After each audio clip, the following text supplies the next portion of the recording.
Hair fall ತಲೆಗೆ ಸ್ನಾನ ಮಾಡುವಾಗ ಹೇರ್ ಫಾಲ್, ಎಣ್ಣೆ ಹಚ್ಚುವಾಗ ಹೇರ್ ಫಾಲ್, ತಲೆ ಬಾಚುವಾಗ ಹೇರ್ ಫಾಲ್, ಮಲಗಿದ್ದು ಎದ್ದಾಗ ದಿಂಬೆ ಮೇಲೆಲ್ಲ ಬರೀ ಕೂದಲು. ಆ್ಯಕ್ಚುಲಿ ಹೇರ್ ಫಾಲ್ ಇಷ್ಟ ಆಗ್ತಿದೆಯಲ್ಲ ಅಂತ ಯೋಚನೆ ಮಾಡ್ತಾನೆ ಆ ಯೋಚನೆಯಿಂದಾನೇ ಇನ್ನೂ ಜಾಸ್ತಿ ಹೇರ್ ಫಾಲ್ ಆಗೋವಂಥದ್ದು. ಇವತ್ತು ನಾನು ಒಂದು ಹೇರ್ ಆಯಿಲ್ ಮತ್ತು ಒಂದು ಹೇರ್ ಸಿರಮ್ ಎರಡೂ ತೋರಿಸ್ಕೊಡ್ತೀನಿ. ಸೊ ಈ ಒಂದು hair oil, hair serum continuous ಆಗಿ ನೀವು ಯೂಸ್ ಮಾಡ್ತಾ ಬನ್ನಿ. ಮನೆಯಲ್ಲಿ ತಯಾರಿಸ್ಕೋಬೋದು ಈಸಿಯಾಗಿ. ಇಟ್ಸ್ ವೆರಿ ಸಿಂಪಲ್, ಏನು ಜಾಸ್ತಿ ಕೆಲಸನೇ ಇಲ್ಲ, ಬಟ್ ವೆರಿ ಎಫೆಕ್ಟಿವ್ ಆಲ್ಸೋ. ಈ ಒಂದು ಹೇರ್ ಸಿರಮ್ ಏನಿದೆ ಇದನ್ನು ದಿನ ರಾತ್ರಿ ನೀವು ಹಚ್ಚಬೇಕು ಮಲಗ್ತಾ.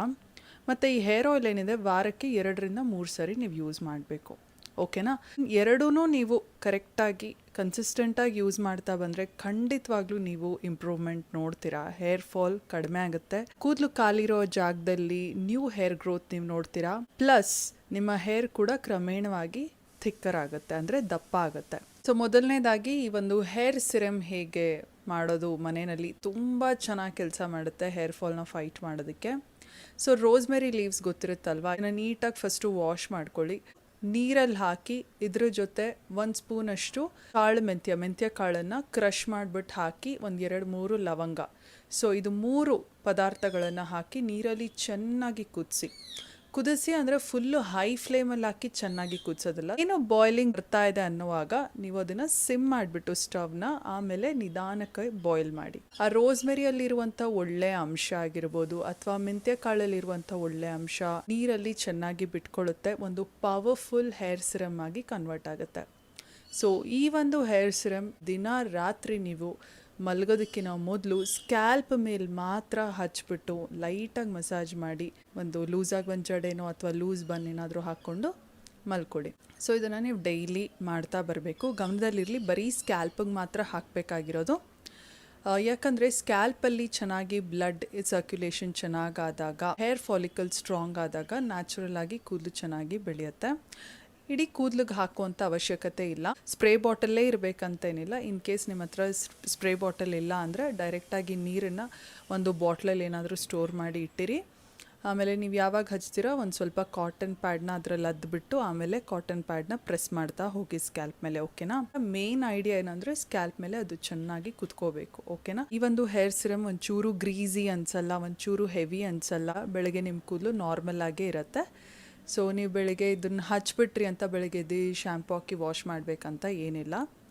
ಬಟ್ ನಾನು ಲಾಸ್ಟ್ ವೀಡಿಯೋಸಲ್ಲೆಲ್ಲ ಹೇಳಿದ್ದೆ, ಆಯ್ಲಿ ಸ್ಕ್ಯಾಲ್ಪ್ ಅವರು ವಾರದಲ್ಲಿ ಎಷ್ಟು ಸರಿ ಹೇರ್ ವಾಶ್ ಮಾಡಬೇಕು, ಡ್ರೈ ಸ್ಕ್ಯಾಲ್ಪ್ ಇರೋರು ವಾರದಲ್ಲಿ ಎಷ್ಟು ಸರಿ ಹೇರ್ ವಾಶ್ ಮಾಡಬೇಕು, ಆ ವಿಡಿಯೋನ ಚೆಕ್ ಮಾಡಿ. ಈಗ ಹೇರ್ ಆಯಿಲಿಗೆ ಬರೋಣ. ರೋಸ್ಮೆರಿ ಹೇರ್ ಆಯಿಲ್ ನೀವೇನು ಮಾಡಬೇಕಂದ್ರೆ ರೋಸ್ಮೆರಿ ಲೀವ್ಸ್ನ ತೊಗೊಳ್ಳಿ. ಲೀವ್ಸ್ ಅಂದರೆ ಬರೀ ಎಲೆಗಳು ಮಾತ್ರ ಕಿತ್ತದಲ್ಲ, ಅದು ಫುಲ್ಲು ಒಂದು ಏನಿರುತ್ತೆ ರೋಸ್ಮೆರಿ ಅದು ಫುಲ್ಲು. ಕೊಬ್ಬರಿ ಎಣ್ಣೆ ತೊಗೋಬೋದು ಅಥವಾ ನೀವು ಆಲಿವ್ ಆಯಿಲ್ ತೊಗೋಬೋದು ಅಥವಾ ಆಲ್ಮಂಡ್ ಆಯಿಲ್ ತೊಗೋಬೋದು. ಕೊಬ್ಬರಿ ಎಣ್ಣೆ ನಾನು ಯೂಶ್ವಲಿ ಎಲ್ಲ ಹೇರ್ ಆಯಿಲ್ಗೂ ಇದನ್ನೇ ನಾನು ಯೂಸ್ ಮಾಡ್ತೀನಿ. ಸೊ ನೀವು ಯೂಸ್ ಮಾಡುವಂಥ ಒಂದು ಹೇರ್ ಆಯಿಲ್ ಏನಿದೆ ಇದು carrier hair oil, base oil ಏನಂತೀವಿ, ಇದು ಆದಷ್ಟು ತೆಳ್ಳಗಿರಬೇಕು. ತುಂಬ ಗಟ್ಟಿಯಾಗಿರುವಂಥ ಆಯಿಲಲ್ಲಿ ಎಣ್ಣೆ ಮಾಡೋದಕ್ಕೆ ಬರೋದಿಲ್ಲ. ಫಾರ್ ಎಕ್ಸಾಂಪಲ್ ಈಗ ಹರಳೆಣ್ಣೆನಲ್ಲಿ ಮಾಡೋಕ್ಕೆ ಹೋಗಬೇಡಿ. ಇಟ್ ಶುಡ್ ಬಿ ಲೈಟ್ ಆಗಿರುವಂಥ ಆಯಿಲ್ನ ನೀವು ಬೇಸ್ ಆಯಿಲಾಗಿ ಯೂಸ್ ಮಾಡಬೇಕು.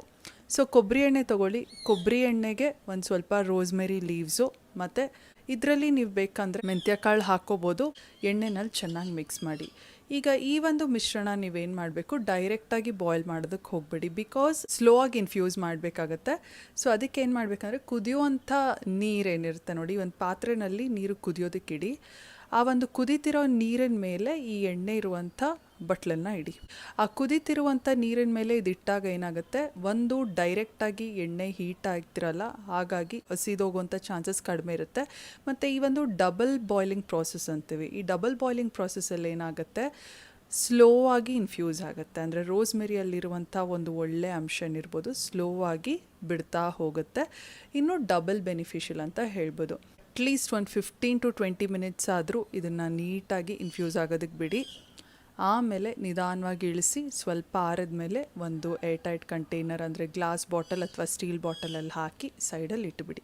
ಆ್ಯಂಡ್ ಇದನ್ನು ನೀವು ಬೇರೆ ಬಾಟ್ಲಿಗೆ ಟ್ರಾನ್ಸ್ಫರ್ ಮಾಡ್ತಿರಲ್ಲ, ಅವಾಗ ಏನು ಮಾಡಿ ಅಂತಂದರೆ ಈ ಮೆಂತೆಕಾಳು ಮತ್ತು ರೋಸ್ಮೆರಿ ಏನಿದೆ ಇದನ್ನು ಬಿಸಾಕೋದಕ್ಕೆ ಹೋಗಬೇಡಿ, ಈ ಎಣ್ಣೆನಲ್ಲೇ ಹಾಕ್ಬಿಟ್ಟು ಕ್ಲೋಸ್ ಮಾಡಿಡಿ. ಅಟ್ಲೀಸ್ಟ್ 1-2 ದಿನನಾದರೂ. ಇನ್ ಕೇಸ್ ಅದು ಇನ್ನೂ ಏನಾದರೂ ಇನ್ಫ್ಯೂಸ್ ಆಗಬೇಕಂತ ಅಂದರೆ ನಿಧಾನವಾಗಿ ಆಗ್ತಾ ಹೋಗುತ್ತೆ ಎಣ್ಣೆಯಲ್ಲಿ. ಸೊ ಈ ಒಂದು ಹೇರ್ ಆಯಿಲ್ ವಾರದಲ್ಲಿ 3 ಸರಿ ಯೂಸ್ ಮಾಡ್ಬೋದು. ಡ್ರೈ ಸ್ಕ್ಯಾಲ್ಪ್ ಅವರಾಗಿದ್ದರೆ ನೀವು ವಾರದಲ್ಲಿ 3 to 4 ಟೈಮ್ಸ್ ಕೂಡ ಯೂಸ್ ಮಾಡ್ಬೋದು. ಆಯಿಲಿ ಸ್ಕ್ಯಾಲ್ಪ್ ಇರೋರು ವಾರದಲ್ಲಿ 2 ಸರಿ ಯೂಸ್ ಮಾಡಿದ್ರೆ ಸಾಕು. ಈಗ ನೀವು ಹೇರ್ ವಾಶ್ ಮಾಡ್ತೀರಾ ಅಂತ ಪ್ಲ್ಯಾನ್ ಮಾಡಿರ್ತೀರಲ್ಲ, ಹೇರ್ ವಾಶ್ ಮಾಡೋದಕ್ಕೆ 1-2 hours ಮುಂಚೆ ಈ ಒಂದು ಹೇರ್ ಆಯಿಲ್ನ ಹಾಕಿ ಚೆನ್ನಾಗಿ ನೆನೆಯೋದಕ್ಕೆ ಬಿಡಿ. ಆಮೇಲೆ ಶ್ಯಾಂಪೂಯಿಂದ ವಾಶ್ ಮಾಡಿಕೊಂಡು ನೀವು ಕಂಡೀಷ್ನರ್, ಹೇರ್ ಸಿರಮ್ ಏನು ಬೇಕೋ ಅದನ್ನು ಯೂಸ್ ಮಾಡ್ಬೋದು. ಅಷ್ಟೇ, ಇಟ್ಸ್ ವೆರಿ ಸಿಂಪಲ್. ತುಂಬ ಜನಕ್ಕೆ ಆ್ಯಕ್ಚುಲಾಗಿ ಹೇಳಬೇಕಂದ್ರೆ rosemary has helped a lot in promoting new hair growth as well as in reducing hair fall. ಆಮೇಲೆ ಈ ಒಂದು ಹೇರ್ ಆಯಿಲ್ ಹಾಕಿ ನೀವು ತಲೆಗೆ ಸ್ನಾನ ಮಾಡ್ತೀರಾ ನೋಡಿ, ನಿಮ್ಮ ಕೂದಲು ತುಂಬ ಸಾಫ್ಟ್ ಆ್ಯಂಡ್ ಶೈನಿ ಆಗಿರುತ್ತೆ. ಸೊ ಈ ಒಂದು ಹೇರ್ ಆಯಿಲ್ ಹೇಗೆ ಹಚ್ಬೇಕಂದ್ರೆ, ನೀಟಾಗಿ ಚಿಕ್ಕ ಚಿಕ್ಕ ಪಾರ್ಟಿಷನಾಗಿ ಡಿವೈಡ್ ಮಾಡ್ತಾ ಎಣ್ಣೆನ ಸ್ಕ್ಯಾಲ್ಪ್ ಮೇಲೆ ಹಾಕಿ ಹೀಗೆ ಫುಲ್ಲಾಗಿ ಸ್ಕ್ಯಾಲ್ಪ್ ಮೇಲೆ ಹಾಕಿದ್ಮೇಲೆ ನೀಟಾಗಿ ಮಸಾಜ್ ಮಾಡಿ. ಓಕೆನಾ? Massaging is very important. ಮತ್ತು ಗಮನದಲ್ಲಿರಲಿ, ನೀವೇನಾದರೂ ಇವಾಗ ಹೇರ್ ಆಯಿಲ್ ಹಚ್ಕೊಳ್ತೀರಾ ಅಂತಂದರೆ ಒಂಚೂರೇ ಚೂರು ಅದನ್ನು ಹೀಟ್ ಮಾಡ್ಕೊಳ್ಳಿ, ಒಂಚೂರು ಬೆಚ್ಚಗೆ ಮಾಡಿಕೊಂಡು ಆಮೇಲೆ ಎಣ್ಣೆನ ನೀಟಾಗಿ ಸ್ಕ್ಯಾಲ್ಪ್ ಮೇಲೆ ಹಾಕಿ ಫುಲ್ ಕೂದಲಿಗೆ ಆಮೇಲೆ ಹಚ್ಚಿ. ಹೇರ್ ಟಿಪ್ನ ಮರಿಬೇಡಿ. ನೀಟಾಗಿ ಕೂದಲಿನ ತುದಿಗೆ ಚೆನ್ನಾಗಿ ಹಾಕಿ, ಬಿಕಾಸ್ ನಮಗೆ ಸ್ಪ್ಲಿಟ್ ಎಂಡ್ಸ್ ಶುರು ಆಗೋದೆ ಕೂದಲಿನ ತುದಿಯಿಂದ. ಓಕೆನಾ? ಈಗ ತುಂಬ ಜನಕ್ಕೆ ಡ್ಯಾಮೇಜ್ಡ್ ಹೇರ್, ಫ್ರಿಝಿ ಹೇರ್ ಇರುತ್ತೆ ನೋಡಿ, ಅವ್ರಿಗೆ ಫುಲ್ ಕೂದಲಿಗೆ ಚೆನ್ನಾಗಿ ಪ್ಯಾಕ್ ಮಾಡಬೇಕಾಗತ್ತೆ ಹೇರ್ ಆಯಿಲಿಂದ. ಆ್ಯಂಡ್ ಸ್ಕ್ಯಾಲ್ಪ್ ಮೇಲೂ ಕೂಡ ಚೆನ್ನಾಗಿ ಹಾಕಿ ಒಂದು ಕೊಂಡೆ ಹಾಕಿ ಆಮೇಲೆ ಇದನ್ನು ಹೀಗೆ 2 hours ಬಿಟ್ಬಿಡಿ. ಯಾವುದೇ ಕಾರಣಕ್ಕೂ ರಾತ್ರಿ ಇಡೀ ಬಿಡೋದಕ್ಕೆ ಹೋಗಬೇಡಿ. ರಾತ್ರಿ ಇಡೀ ಎಣ್ಣೆನ ಬಿಟ್ಟಾಗ ಏನಾಗುತ್ತೆ, ಏನೂ ಯೂಸ್ ಇಲ್ಲ.